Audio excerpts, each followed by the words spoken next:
when you say what is the actor's responsibility is to do what the prop armorer tells him to do. Hello and welcome to True Crime Rocket Science, the most authentic voice in true crime.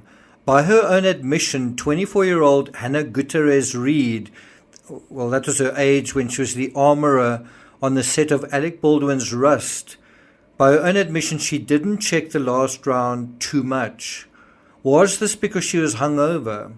Well, one of the two prosecutors in charge of the case has said, quote, "The weapons supervisor on the film set where Alec Baldwin shot and killed a cinematographer was drinking and smoking marijuana in the evenings during the filming of Rust." And so prosecutors are alleging that she was likely hungover when she loaded a live bullet into the revolver. Well, the revolver that the actor used.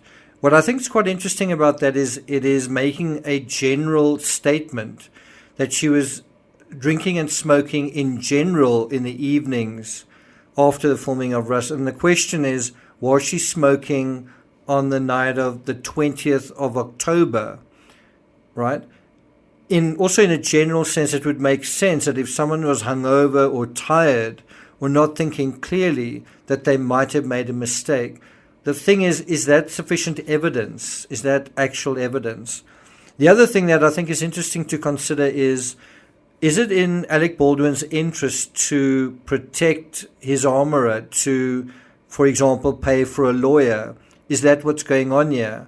I don't know if he is doing that, I don't know if he would be doing it explicitly, but you would imagine that if she gets into trouble, he might get into trouble, and the converse as well. If he gets into trouble, she'd likely get into trouble as well. And so in a weird way, one would imagine they might be in it together. Is that what is going on here, or is the one going to try to throw the other under the bus? What do you guys think? Leave your answer in the comments.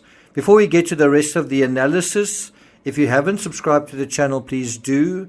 Bear in mind the Delphi discovery is supposed to be coming out anytime this week. I'll be doing a live read-through of that discovery, so watch this channel for details. If you're enjoying this episode, please like, share, leave a comment, and you can also hit the thanks button. And let's get started. So the other thing about the drinking and smoking thing is that it's according to unnamed witnesses. And so who are these unnamed witnesses? Well, it's difficult to say. It could conceivably be her colleague, Sarah Zachary, and obviously I'm speculating, but it could also possibly be the prop truck driver whom she was rumored to be hanging out with offset. And then it could also be Baldwin himself saying, look at the armorer, look at this, look at that. It could even be Lane Looper.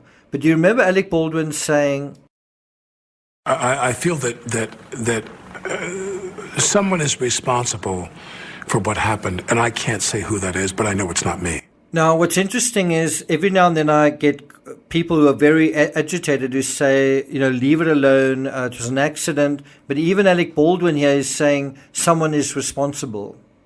It does make one wonder, was he thinking of anyone in particular, and if so, who?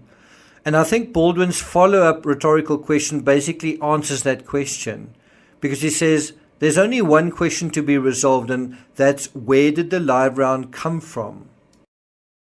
Where did that bullet come from? Somebody brought live rounds, plural, onto the set of the film. Well, who was responsible for loading the gun in the first place?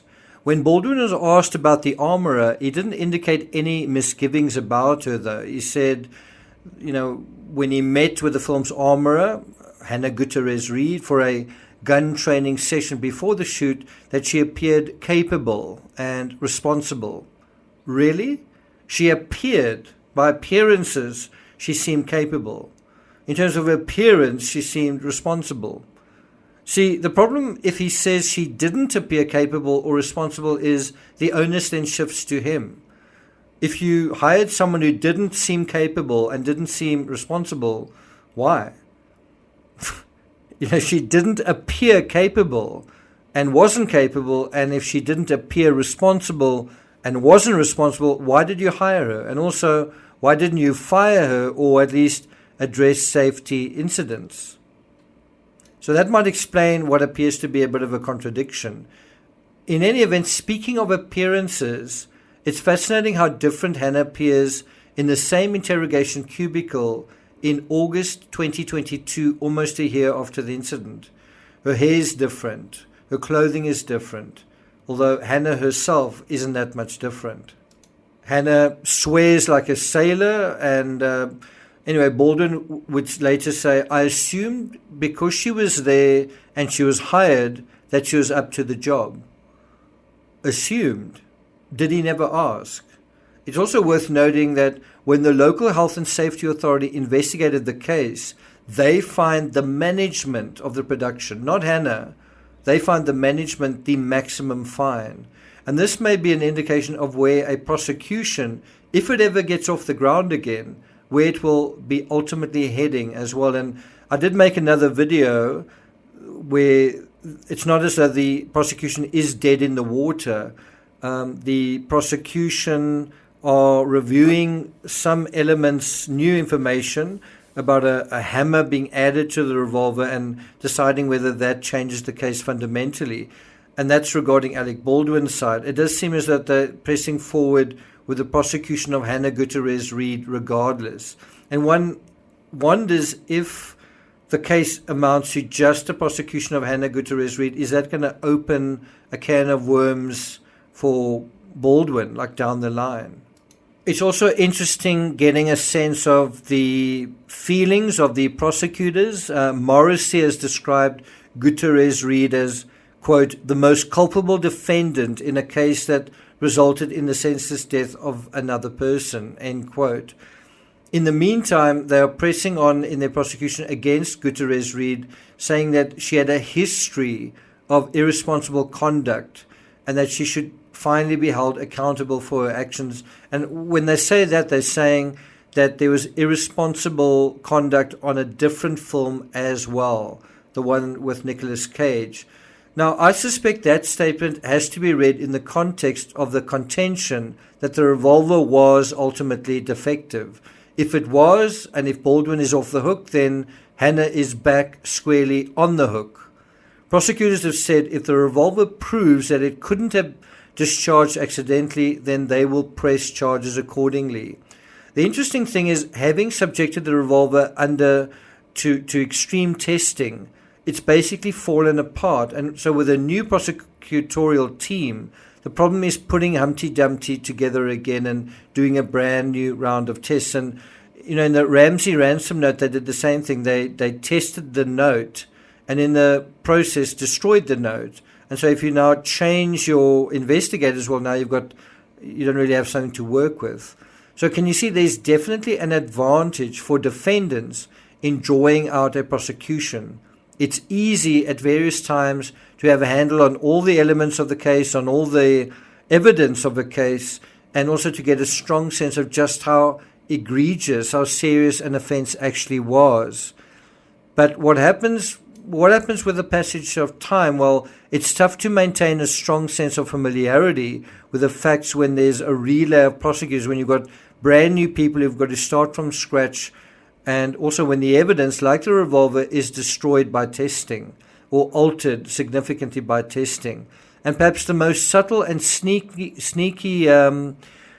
change that occurs over time is the steady amnesia that sets in by the mere passage of time that's allowed to pass. And so the question is, has it been sufficient to water down the original scientific reality in this case? I mean, do you remember those rumors about plinking? It's well nigh impossible to find the original articles. Did anyone witness Hannah getting high or coming onto the set hungover? What are the chances of finding a witness with the Rust production pending? Remember, they went back, finished the movie, and now the movie is about to be made. What are the chances of finding a witness in the current context? And then afterwards, with the movie itself pending, who wants to shoot themselves in the foot? One does wonder when Hannah herself said, quote, I just effed up my whole entire career, minutes after the fatal shooting. Those are her own words. What did she mean? What's your job there with them? I'm the armor, or at least I was. Welcome to the worst day of my life. I can't believe Alec Baldwin was holding the gun. That's so fucked. I can't believe it. Oh, fuck. That's alright. Is there like a closer cop car you guys can put me in or something?